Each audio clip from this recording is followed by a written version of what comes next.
Good afternoon, ladies and gentlemen.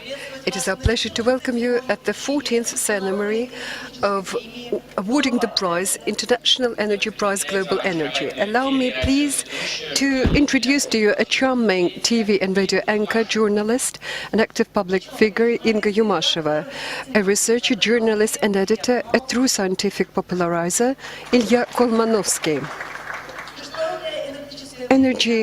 Global energy is annually highlighting the most outstanding scientific research in energy, which helps the humankind as a whole address the most acute and burning energy problems. But this prize was born in Russia. It comes as no surprise. The international prize was born in Russia because Russia is the largest supplier and consumer of energy. Russia has a big input in creating high-efficiency energy, countering climate change and ensuring environmental safety across the planet. This prize was first awarded in 2003, and then the President of Russia, Vladimir Vladimirovich Putin, thus formulated its purpose. The International Prize Global Energy was conceived and created as an award for the new millennium. I think it's highly symbolic and natural that it has been founded at the initiative of Russia, and in Russia, one of the recognized leaders of the global energy market. So the ceremony of awarding the International Energy Prize Global Energy 26 is declared open.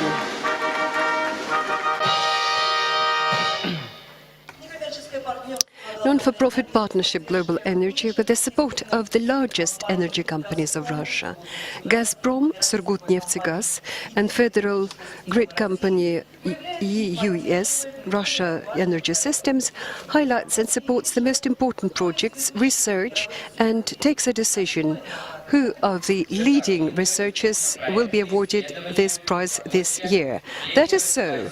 The prize was born in 2002 thanks to the idea of well-known Russian researchers, active position of leading energy companies, and the active support of the President of the Russian Federation, Vladimir Vladimirovich Putin. Let us welcome the founders of the International Prize Global Energy, members of the not-for-profit partnership Global Energy. Joint Stock Society Gazprom, personal representative of the chairman of the board, Sergei Vladimirovich Kupriyanov. Joint Stock Society Surgutneft Society, Director General Vladimir Leonidovich Bogdanov. Joint Stock Society Federal Grid Company, United Energy System of Russia, chairman of the board Andrei Yevgenyevich Murov. Ilya, you are now a PhD. You are researching. It would be interesting to get to know from you, to get to know more about the global energy. It's not about prize alone. Quite exactly. JEP, it's not about awarding a prize. It means a huge amount of work is being done by this partnership with the same name. And it's not about awarding the prize. One of the most important objectives is to try to stimulate to promote young scientists and young researchers. And for this purpose, about a dozen different programs of the partnership are working, and the purpose is to involve young researchers, even school children and journalists. Thus, for 14 years, the partnership Global Energy, every year, with the support of traditional and truly innovative methods, addresses many questions. But it's best one see it once than hear about it 100 times. Let us look at the film about traditions, innovations, and programs of the global energy.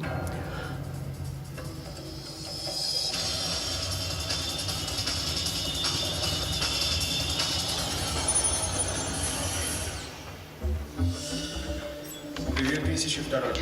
2002, Brussels, Summit Russia-EU.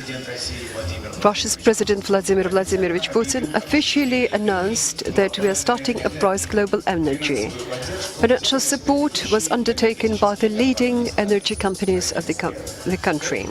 One of the first to join on board was Gazprom, somewhat later Surgutneftegaz, and Russian United Energy Systems. Global Energy is the first and most prestigious international award in energy. The most outstanding events in the global energy have become part of the global energy calendar. and the discoveries by the prize winners are changing for the better life of people in the whole planet. 2003, St. Petersburg in Konstantinovsky Palace was the venue for the first award of personal prize in energy. The prize winners were academician Mesets from Russia, Professor Jan Douglas Smith and Professor Nick Kolonyak from the United States. The discoveries of Professor Kolonyak nowadays serve the foundation of most energy engines across the world. Analyze trends and suggest areas of activity which must be followed in the future. And our contribution is really from the experts that we have on the committee to form a basic area where we can give the proper advice and guidance which can be looked at by governments and funding for research and development and application in the future. 2006 год. Глобальные... In 2006, the global energy for the first time is presented at St. Petersburg International Forum. The prize is awarded to ITECA, the International Experimental Thermonuclear Reactor. The Japanese researcher Akihiro Yoshino and the researcher from Russia. In 2003, the prize was awarded to several researchers from a dozen countries, from UK, Germany, Iceland, Russia, Ukraine, France, Sweden and Japan. The world importance of this prize has been recognized by the leading experts, including ex-president of the United States, George Bush Jr., Jacques Chirac, ex-president of France, Prime Minister of UK, David Cameron, and Shinzo Abe, Prime Minister of Japan. The right to nominate a candidate is entitled to 3,000 researchers from 8 countries of the world. 2007, the award was given to Russian Vladimir Nakaryakov, Geoffrey Hewitt from Great Britain, and Torstein Sigfusson from Iceland. Professor Sigfusson harnessed the geysers in his country, but turned his country into an environmentally friendly hydrogen society. 2003, hydrogen-powered buses, hydrogen-powered cars. 2020, first naval ships based on hydrogen. And in 20 years, the country will completely stop using non-renewable energy. In 2010, London, the smartest people in the world answer the most important questions, and the British publication suggested that its readers should ask questions to the Global Energy Prize winners and to the International Committee on its award. In a number of several days, several hundred questions were sent to the newspaper, and this dialogue became available across the country. This material from The Guardian was reprinted by over 400 publications. 2011, the most energy efficient prize winners, Philip Rudberg from Russia and Arthur Rosenfeld from the United States. Academician Rudberg is an author of low-temperature plasmatron. This is a special device that can burn even the most toxic waste and turn it into clean energy. Thanks to this technology, a small town with a population of 30,000 can be fueled by 40% of all the required electricity through waste processing alone. Arthur Rosenfeld is a guru of energy efficiency. For example, he painted his roof on white, and thus he saved on his energy bills for air conditioning. Energy efficient standards of Rosenberg save millions and billions of dollars to the United States, and he continues this line.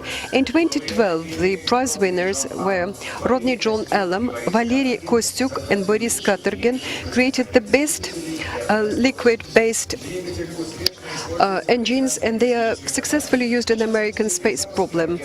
For example, in launching Atlas missiles, Russia and the United States concluding a contract to supply 122 engines, 79 of which have been supplied to the US. 2013, Global Energy was awarded to academician Vladimir Fortov and the Japanese chemist Akihiro Yoshino. Professor Yoshino invented modern modern, compact and light lithium-ion batteries, which are now the energy source for computers and smartphones.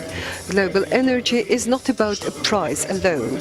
In order to involve into energy science all kinds of audiences and all kinds of areas of research, the organizers started about 10 programs. Energy of Start, motivating high school children to go into energy. Energy of Youth, all Russian competition for youth research projects in energy. Energy of Breakthrough, this is a 1 million worth prize for the best startup in energy. Energy of Words, an international competition for journalists to award the best publication on energy. World Energy, getting the public to know about the most recent energy trends. Energy of Adventure, traveling the world in search of the best and exciting energy. Energy of Knowledge, interactive lectures by STAR students for Russian students. Energy of Inspiration, for those who, next to the researchers, inspire them to make new discoveries. In 2015, the winners are at the top of the global science. Suzy Nakamura from the United States is the pioneer of LED lighting technology.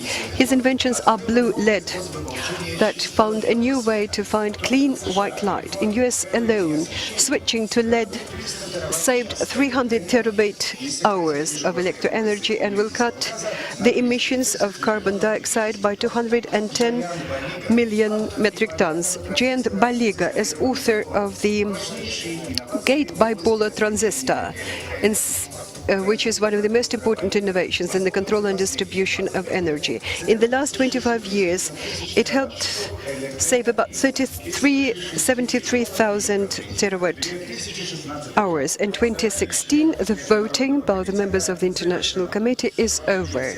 Despite all the forecasts, the winner is only one. For the breakthrough development of novel catalysts in oil processing and renewable energy sources, we contributed substantially and fundamentally into the energy of the future. The prize goes to academician, full member of the Academy of Science, Dr. Valentin Parman. Valentin Nikolaevich, good afternoon. This is Alexander Shokhin from the advisory board of the not-for-profit partnership Global Energy. Well, this year we are awarding the prize to you.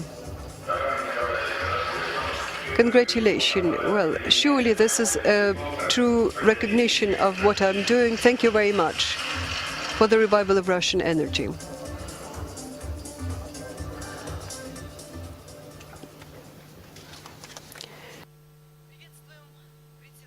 We would like to welcome the chairman of the advisory board of the not-for-profit partnership, president of the Russian Union of Industrialists and Entrepreneurs, Alexander Nikolaevich Shokhin, and the chairman of the International Committee on awarding the prize Global Energy Nobel Prize winner, Dr. Rodney John Allen from the UK. Ilya, it turns out that the global energy is about the energy of childhood, about energy of thought, energy of knowledge, adventure, yes, you name it. And as our film says, it is energy of words, energy of breakthrough, energy of education, and you could carry on. The winners in the major partners programs are present here in this room. I can see them, the young winners of the new program, Energy of the Start, of the all-Russian competition and projects and energy among teenagers.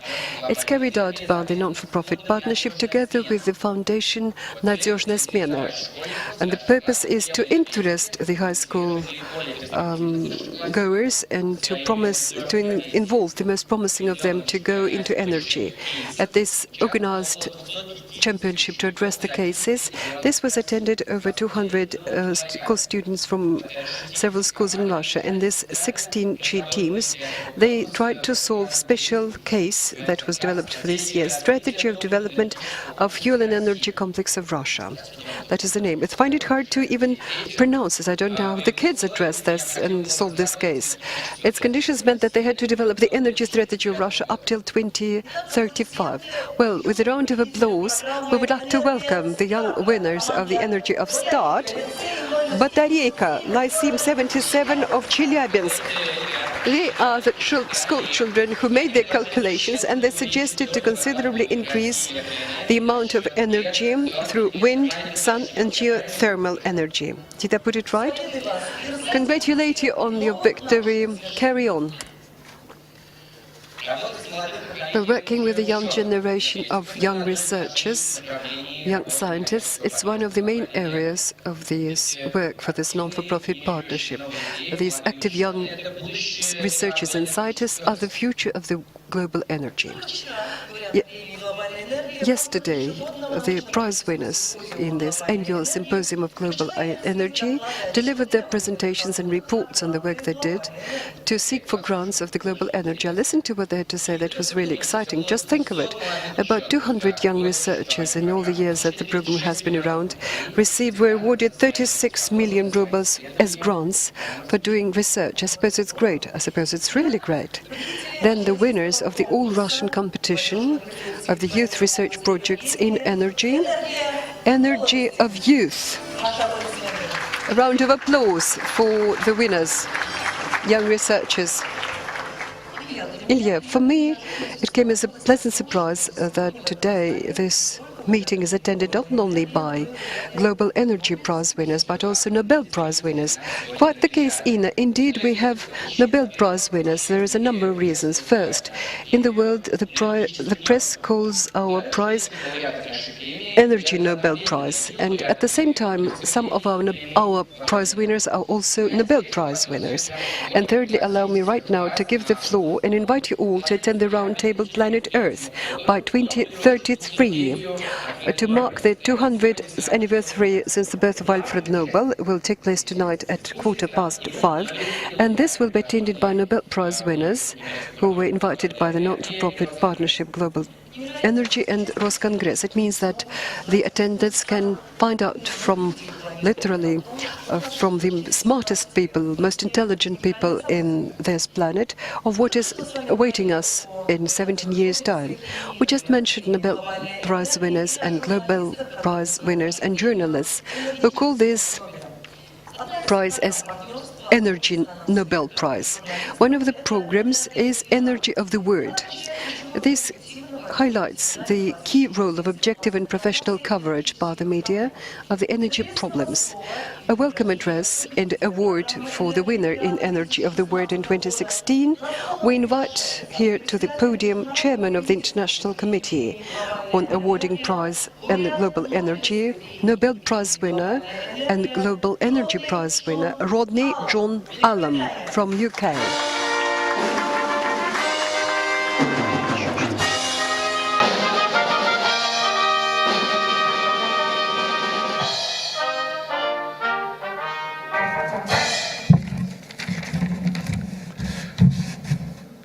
Ladies and gentlemen, and honoured guests, it's my pleasure and privilege to welcome you all to the 2016 award ceremony of the Global Energy Prize.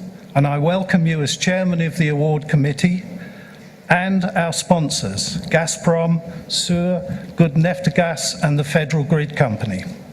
Now, as you've heard, the Global Energy Prize is a unique international award for outstanding research and development in the fields of energy production. And it has great relevance to the world's goal for achieving sustainable development in the future. Now, as you've seen, there are other programs supported by and rewarded by Global Energy. I would like to introduce you to the winner of the award for the Energy of Words. This prize is for an international media competition to recognize an outstanding contribution by an individual journalist covering energy issues.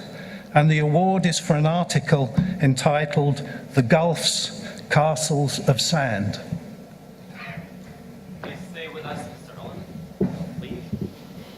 Программа «Энергия пера» была создана в 2004 году. The program was started in 2004, and since then it has been awarded to the journalists from The Economist and Channel 1, The Kommersant in Russia, and Bloomberg and TASS, Radio of Moscow.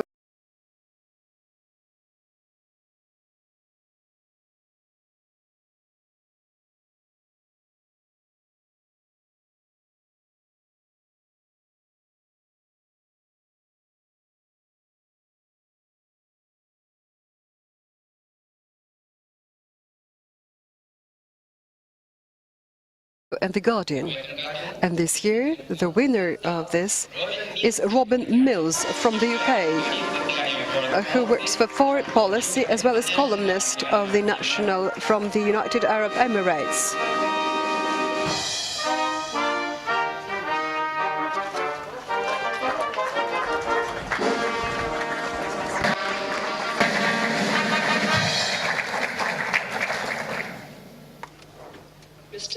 The stage is yours. Thank you, Mr. Allen. Thank you, everybody. I'm very pleased to be here, and I'd like to express my appreciation to all of you for attending the event, and to Global Energy for recognizing my contribution in the field of energy journalism. And at the time that we're facing more and more challenges in the energy sector of volatile energy prices, the emergence of new technologies, and the need to adapt to climate change, I think it's more and more important that journalists are able to communicate clearly to a wider public some complicated technical arguments and get those across simply so people can understand some of these important issues and make better decisions about our energy future. So thank you all again. Thank you, Mr. Mills. Thank you, Mr. Mills. Илья, какие еще? Ilya, what are other new means and methods that are being used today by the participants of Global Energy Prize? Well, first of all, I'd like to share with you my professional interest as a journalist. I'm primarily interested in foresight technologies. Last year, thanks to the Foresight Center of the High School of Economics, I conducted a separate session on doing a forecast for the global energy outlook by 2050. And this year, the laureate of Global Energy Prize in Foresight session have identified the key products and technologies, the commercialization of which would contribute to the intensive development of global energy.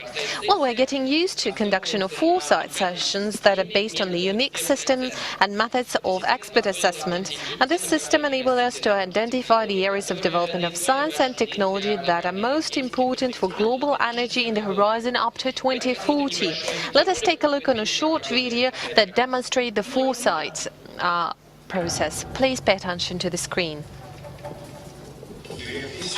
2016, Moscow. Participants and laureates of the Global Energy Prize, as well as members of the International Committee on the award, have focused on the theme of the development of the key foresight technologies by 2040. The key questions were the following. First one, the growth of the world population that leads to an increase in energy consumption.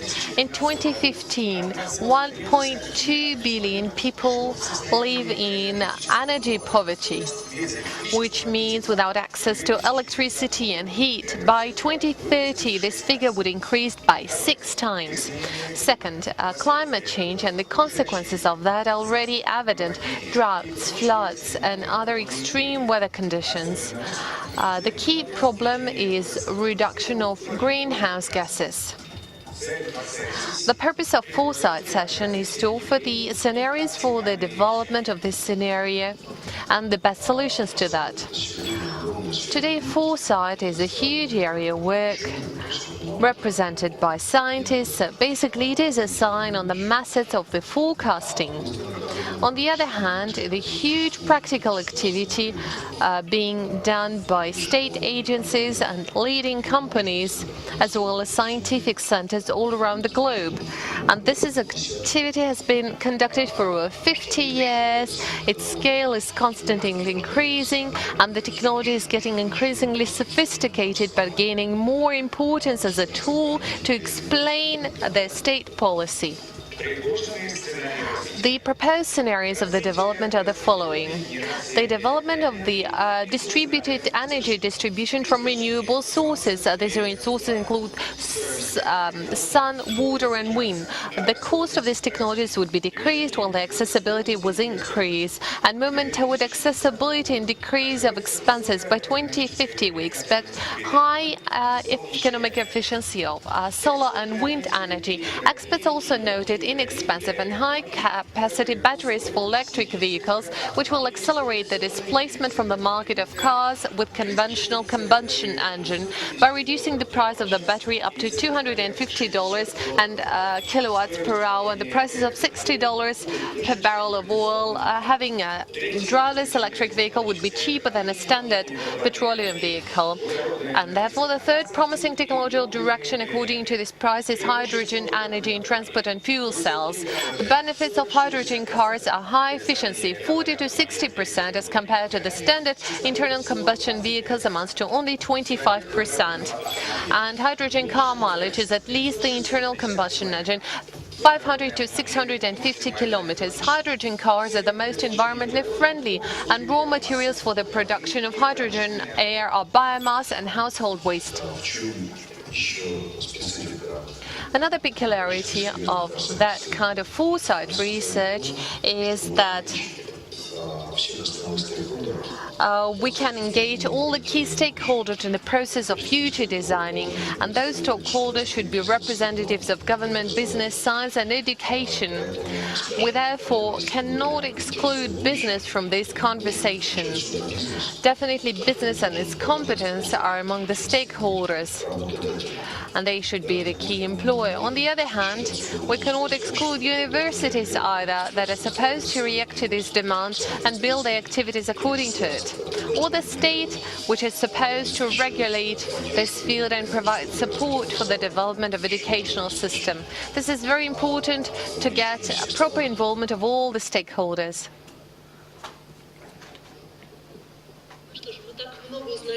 Well, we've learned a lot about the prize, and now I think it's time to name the laureates of the International Global Energy Prize 2016. Actually, just one name. As you understand, we have a unique situation this time. The prize has been awarded to one laureate. Well, I think everybody is willing to know what was the key principles and rules to identify the laureate. Well, as the outcome, the International Committee of the award, which includes 20 leading global experts from 13 countries, gather in Moscow to do the voting and identify the candidates of the year. But this is the end of it. But before that, there is a whole long preliminary process. This is huge work. The nomination of a candidate is happening by 3 independent international experts. Then they define the long list selected by the International Committee, and they select the short list, all controlled by the legal service of the partnership. So all is done very thoroughly and in all the details. So the laureate is being defined as a result of a secret voting by the International Committee. As a result of the first round, they calculate the votes, and if there are nominates that received more than 2/3 of the votes, they automatically become laureates of the prize. However, if nobody achieved the required number of votes in the first round, then in the second and the follow-up rounds, they include the candidates that received no less than 1/3 of the votes. And according to the statement of the prize, more than 3 laureates in 1 year are not possible. Well, this year, the only laureate who received the required number of votes in the first round was a member of the Russian Academy of Sciences, Valentin Parmon from Russia. Please pay attention to the screen.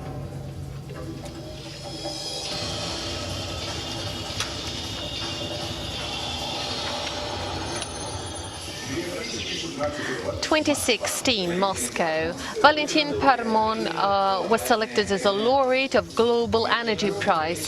The International Committee has highly emphasized his development of new catalysts in the area of oil processing and renewable energy sources that made very important contribution to the energy of the future. In the 1960s, Mr. Parmon was a child of the Soviet Union. Yuri Gagarin reached the outer space, and there is huge interest for sciences.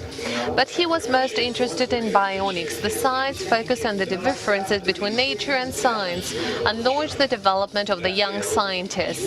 From geology, a young nature lover, he started working in the Russian Club of Young Talents, and he was playing on stage, doing jokes, and he finally became the student of Mifi University, Moscow Science and Technology University, and when he was on his third year of studies, he fully dedicated his knowledge and he became the ancestor of a Swedish chemist, Jens Detzelis. In the Soviet times, when I was a student, the whole country was working in development of science. Everybody was aspiring for more, and I passed my entrance exam to the university, and I knew this is exactly the university to focus and work on science.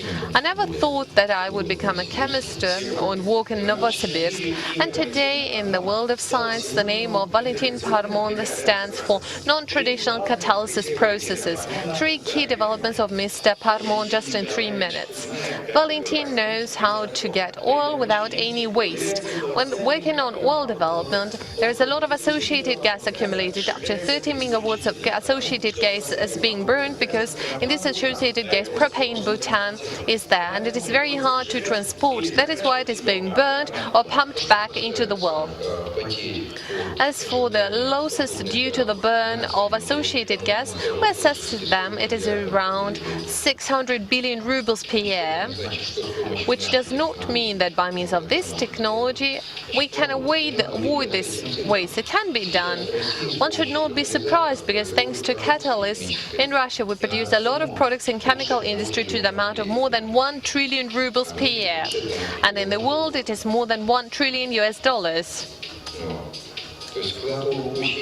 So that is definitely a very important contribution. In order to provide for the efficient operation in the engines, it is important that all the heavy elements of the associated gas are being transferred into the methane that is used as a diesel electric station, and the energy efficiency is increased by 20%. The maintenance time is also being decreased. This is the actual saving, and Valentin managed to turn all them scientists into white-collar workers, and they constructed 5 full-scale, energy-friendly fuel plants that can operate on this low-quality coal, basically on the waste disposal, without providing any waste disposal or any fuel outburst.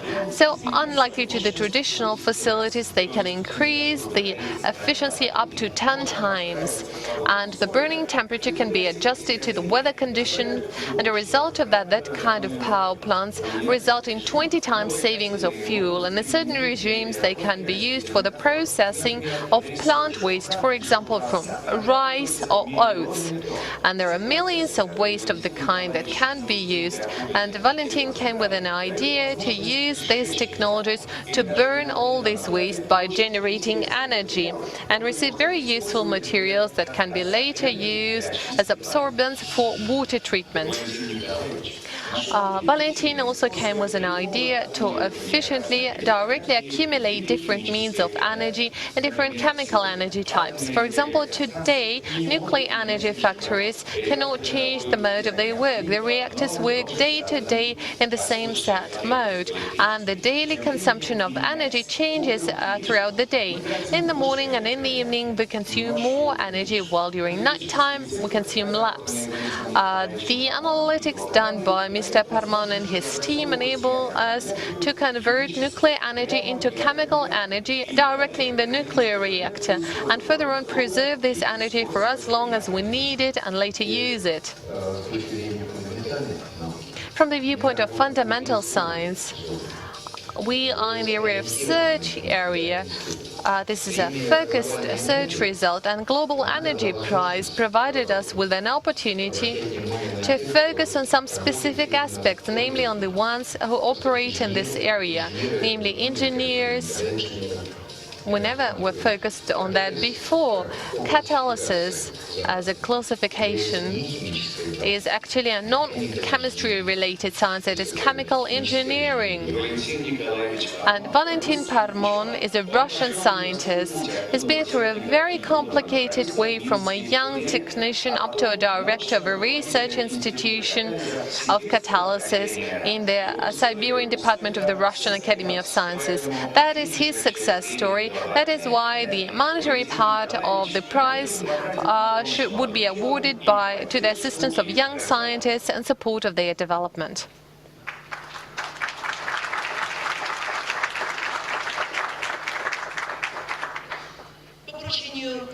Upon the decree of the President of the Russian Federation, Vladimir Putin, the International Energy Prize Global Energy 2016 is being awarded by the responsible Secretary of the Presidential Commission of the Russian Federation on the issues of strategic development of the energy sector and environmental safety, Igor Sechin.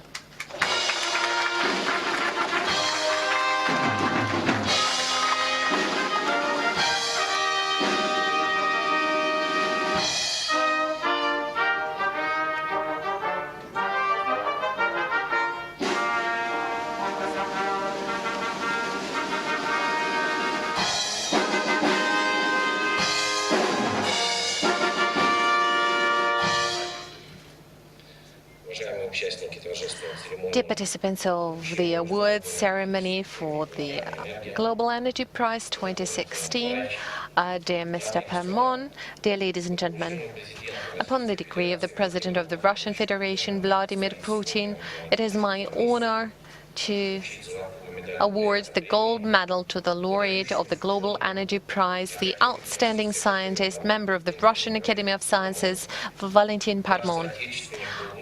Our compatriot was selected among 114 nominates for this prize. The catalyst reactor developed and designed by Mr. Parmon turned the efficiency of transfer of the solar energy into energy fuel up to 40% of efficiency. Never before none of the scientists managed to achieve that kind of indicators. That is the actual contribution to oil processing in Russia and the creation of the reforming catalysts and the renewable catalysts of the oil cracking. And Mr. Parmon mentioned it many times in his speeches, and he used one very representative comparison. He was saying that the state that has a full-fledged of the technologies to use production facilities is actually not that numerous as the one being able to manufacture nuclear bomb. I would like to congratulate you with all my heart your achievement and wish you a lot of great results in the future and efficient work. Thank you for your contribution. So for the breakthrough development of new catalysis in the area of oil processing and renewable energy sources that make great contribution to the development of energy of the future, we award the gold medal to the member of the Russian Academy of Sciences, Valentin Parmonov from Russia.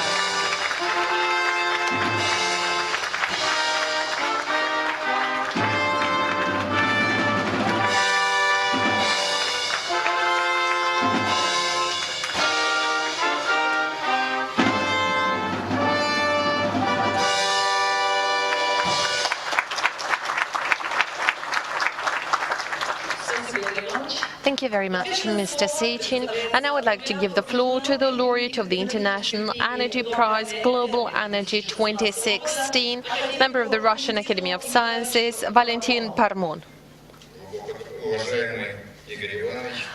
Dear Mr. Sechin, distinguished members of the International Award Committee of Global Energy Prize, dear colleagues from science and business, as well as industry, dear ladies and gentlemen.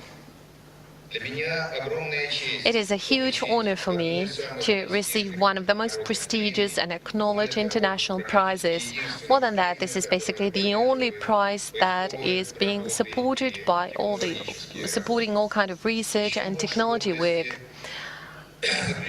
I'm even more proud of the fact that I'm the first chemistry science who is receiving this award. More than that, I'm working in the area of chemistry that is most in demand, namely catalysis.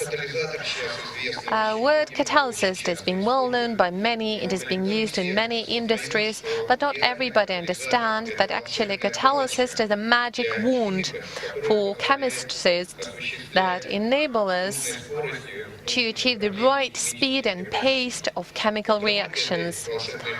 And this magic wand in industry and economy of many countries is extremely high. Only in Russia, and in Russia alone, the catalysis reaction are being used to generate up to 15% of all the material component of the GDP.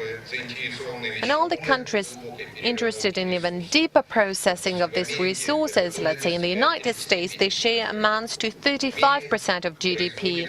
And in the world, globally, the products manufactured by the use of catalysis technologies is $3 trillion per year. As for this prize, I'd like to say that indeed, our research institute has done a lot to develop oil processing industry in Russia. And the results of one of the large projects that we've completed recently seem to be very important to us. And we received a lot of support from the state, namely 500 million rubles to develop new catalysis of oil cracking and new catalysis of oil reforming. But in the 3 years while we're doing this project, the Russian state and Russian companies managed to manufacture new products to the amount of more than 8 billion rubles. So 1 ruble invested by the state in catalysis processes, the state received actual returns by 17 times more. And one can bring many more examples of the kind.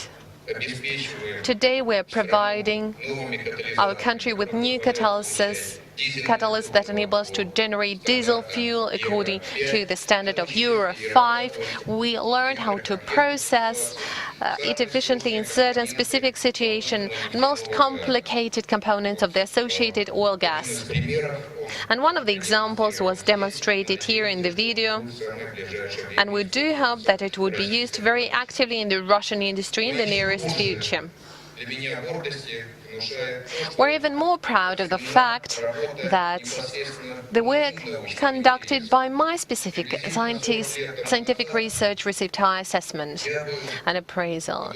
More than 20 years ago, I was deeply inspired by my research mentor, the member of the Russian Academy of Sciences, Kirill Samarayev, and he was also inspired by enthusiasm of the member of the Russian Academy of Sciences, Nikolai Semyonov, namely the work connected with the development of the catalysis system of transformation of solar energy. You definitely understand that this is the type of work that cannot be directly resulted in practical research and results, but we still have something to be proud of. We're the first ones to use the heterotransfer of semiconductors to create artificial photocatalytic systems that are more efficient than the bacterial photosynthesis. We have also demonstrated and proven that it is possible to create thermocatalytical devices that can transform concentrated solar energy with the efficiency of more than 40%. We have also prepared some demonstrations that show that efficient flows of solar energy that are being generated in a nuclear engine can be directly transferred into chemical energy with an energy intensity up to 200 kilowatts per cubic decimeter. This is the same density of energy that is actually generated by the nuclear reactors. Apart from that kind of work, we're also doing a lot of research, and it is a great pleasure to understand that we learned to increase energy efficiency of internal combustion engine by means of simple catalyst additives in the cycles by 30%. And the kind of foresight that is stating that the future is for electric cars might not be quite correct in case we use appropriately our technologies that have been successfully tested in manufacturing and in Gazprom. It is also interesting to say that nonetheless certain developments are going directly into the daily work and in practice. One of such developments is the use of special catalyst methods to create a brand new energy plants, the ones that do not provide for any waste or do not burn fuel by bringing greenhouse gases, and the consumption of fuel is 2 times less than in standard plants. We still have a lot of problems to be resolved. We do see that Russia faces several challenges. One of them is the fact that Russia has huge non-traditional hydrogen raw materials resources, and these resources are primarily localized in Siberia and in the area of Arctic. This material should be developable. Those reserves should be developed in the bituminous sands and in burning shales. These are the coal reserves, and according to the forecast and assessment, these reserves are more numerous than the reserves of the hydrocarbons that Russia possesses. But we need to learn how to process them, and this is the area of work for the chemistry scientists and working in the area of catalysis. Another challenge that Russia faces in this area is an opportunity to actively use renewable plant material for energy purposes.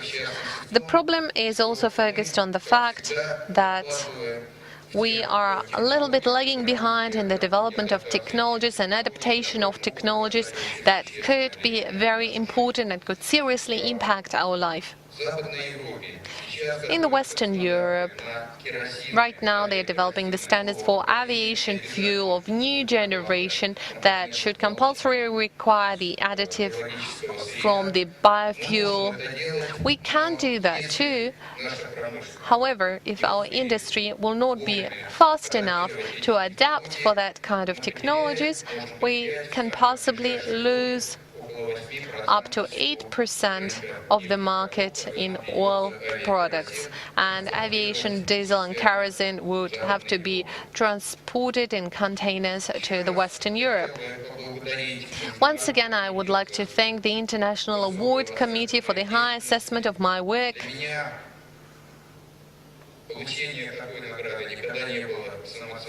It was never a target per se for me to receive this prize. As I mentioned before, it is a standard work for a researcher, for a Russian researcher, to do what we are doing, and I can assure you that the rest of my life I shall serve to the same very field. This is everything I've been doing all my life before. Thank you very much.